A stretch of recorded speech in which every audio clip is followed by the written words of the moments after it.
Paul Wasar గారు అని ఆయన ఒక మాట అన్నాడు, మనం చచ్చిపోయామట. ఎలాగో తెలుసా?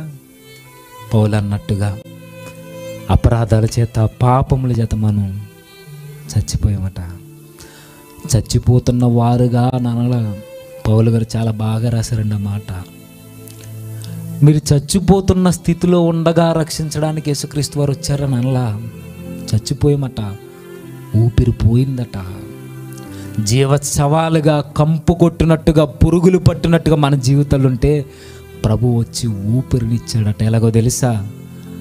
ఆయన ఊపిరిని మనకిచ్చి ఆయన ఊపిరిని వదిలి వెళ్ళిపోయాడు. ఆయన మనకి జీవాన్ని ఇవ్వడానికి, ఆయన జీవితాన్నే త్యాగం చేయడానికి ఈ లోకానికి వచ్చేసాడు. ఆయన నీకు నాకు ఊపిరినివ్వడానికి ఆయన ఊగిసలాటలో ఊపిరాడక చనిపోవడానికి వచ్చేసాడు. ఎలాగో తెలుసా?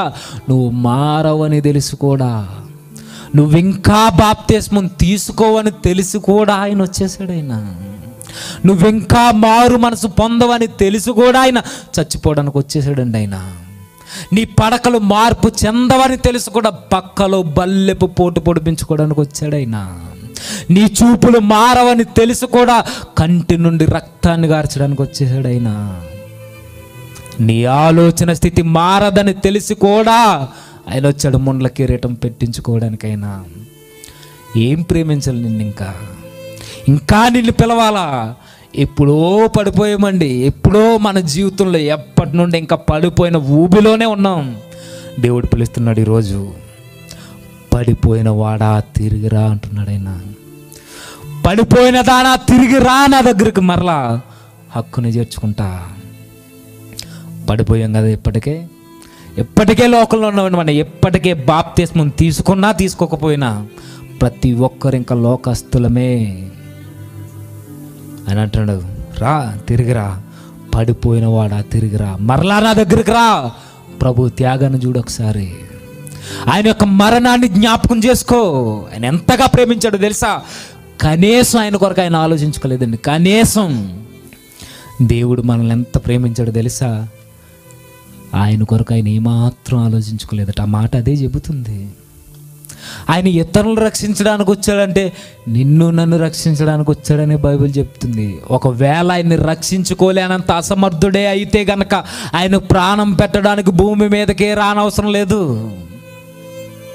ఒకవేళ ఆయన ప్రాణాన్ని రక్షించుకోవడానికే భూమి మీదకి వస్తే ఆయన అసలు సిలువే ఎక్కనవసరం లేదు. రాజ్యాలను లేపేస్తాడు ఆయన రాత్రికి రాత్రే. ఒక దేవదూత దిగితేనే భూమిని కబాడీ ఆడేస్తుంది. ప్రభు అయిన దేవుడు ఆయన పిలిస్తే రాదా? పిలవాలా? సముద్రాన్నే చూస్తే, ఎర్రగా చూస్తే సముద్రమే నిమ్మలమైపోయింది. జనాభా ఎంత? రోమా అధికారులు ఎంత? రోమా సైనికులు ఎంత? అయింది ఎలాంటి ప్రేమో తెలుసా? Reckless love. ఆయన అసలు దానికి ఏం జరుగుతుందో తర్వాత సంగతిక, నేను వీళ్ళ కొరకు చచ్చిపోవాలంతే. నేనేక వారు మారతారా మారన్న తర్వాత విషయం. వీళ్ళ కొరకు నేను చచ్చిపోలేక, నేను చస్తే తప్ప వీళ్ళ మారరా అంటే దానికి కూడా మనం మారట్లేదు కదండి. మనం దేనికి పనికిరామని మనకు తెలిసిన ఆయనకి ఆయన వచ్చి చచ్చిపోయాడు కదా. మనల్ని వదిలేచ్చు కదండి. ఇప్పటికైనా ఆయన మనల్ని వదిలేచ్చు, కానీ వదలడటైనా. నువ్వు చచ్చేంత వరకు నిన్ను వదలడైనా. ప్రతి క్షణం నీ చేయి పట్టుకోవడానికి ఆయన ఎదురు చూస్తుంటున్నాడు. ప్రతి క్షణం ఎంత రెక్లెస్లో తెలుసా? నేను చచ్చిపోయిన తర్వాత ఏమవుద్దా అన్నది కూడా ఆయన ఆలోచించుకోలేదు. నేను చచ్చిపోయిన తర్వాత నువ్వు మారతావా లేదన్నది కూడా ఆయన ఆలోచించుకోలా. నీ కొరకు చచ్చిపోయాడు అంతేనా. సిలువ మీదకి వెళ్ళిన తర్వాత బల్లెపు పోటు పొడేసేస్తారా, అయినా సరే పర్వాలేదు అనుకున్నాడు ఆయన. ఇదిగో మొండ్ల కిరీటం పెట్టేస్తారని ఆయనకి తెలిసిన, ఏం పర్వాలేదు, మొండ్ల కిరీటమే కదా. నేను ప్రేమించిన వారిని చచ్చిపోతాను. నేను ఆయన్ని హృదయపూర్వకంగా ప్రేమించిన నా పిల్లల్ని వారి కొరకు చచ్చిపోతాను అనుకున్నాడు ఆయన. ఇంకా ఎలాంటి ప్రేమ తెలుసా? పరిమితి లేని ప్రేమ. ఎక్కడ అడ్డుకట్టలు వేయలేదండి. ఎక్కడ తన జీవితంలో ఎక్కడ ప్రేమించడానికి అడ్డుకట్టలే వేలా. మరలా అడుగుతున్నా, నిన్ను నన్ను ప్రేమించడానికి ఏ అర్హత ఉందని ప్రేమించాలి చెప్పండి? నిన్ను నన్ను ఏ అర్హత ఉందని నీ కొరకు నా కొరకు ప్రాణం పెట్టాలి? దేవి కొరకు ఆయన భూమి మీదకి రావాలి. మరలా ప్రశ్నించుకోండి మీ హృదయాలతో. నువ్వు నేనేమన్నా ఆయన కలిసి వస్తామా? నీ ఆస్తి వలన ఆయనకి ఏమన్నా ఒరిగేది ఉందా? పోనీ నీ భక్తి వల్ల మరలా ఆయనకి ఏమన్నా కలిసి వచ్చేది ఉందా? ఏమీ లేదు కదా. మరి దేని కొరకండి ఆయన వచ్చింది? కేవలం ప్రేమించాడు ఆయన. ఈ ప్రేమను చూసేనండి అపోస్తలుడైన పౌలు గారు చచ్చిపోతే బాగుండు అనుకున్నదైనా.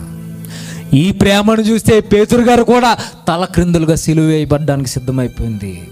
ఈ ప్రేమను చూసే మాకు పరలోకం కాదు కావాల్సింది, పరలోకంలో ఉన్న ప్రభు పాదాలు మాకు కావాలనుకున్నారు వారు. మాకు నీతి కిరీటాలు, జీవ కిరీటాలు కాదు, సంపాదించడానికి ప్రయాసపడండి.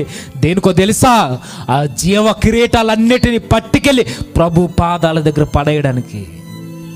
పౌరుషంగా బ్రతకండి. నేను నిలబడతా ప్రభువా, నేను నిలబడ్డానికి నేను నిలబడతా, నువ్వు నా కొరకు వచ్చినప్పుడు నేను ఎందుకు బ్రతకనని ఒక నిర్ణయం తీసుకోండి. జీవ కిరీటాన్ని సంపాదించాలని ఉందా? సంపాదించాలి ప్రతి ఒక్కరు. దేనికో తెలుసా? పెట్టుకుని తిరగడానికి కాదు, ప్రభు పాదాల దగ్గర పడేయడానికి బరవాలి మనం. ప్రభు పాదాల దగ్గర, ప్రభువా ఇదిగో నీ త్యాగానికి ప్రతీకగా నేనేమీ చేయలేను, నీవిచ్చిన జీవ కిరీటాన్ని నీ పాదాల దగ్గర పడేస్తున్నాను అనాలి. ఇదిగో దేవా, నా గౌరవాన్ని, నా స్థితిని, నా మనస్సాక్షిని ఇదిగో నీ పాదాల మీద దారపోస్తున్నాను అడగాలి మనం.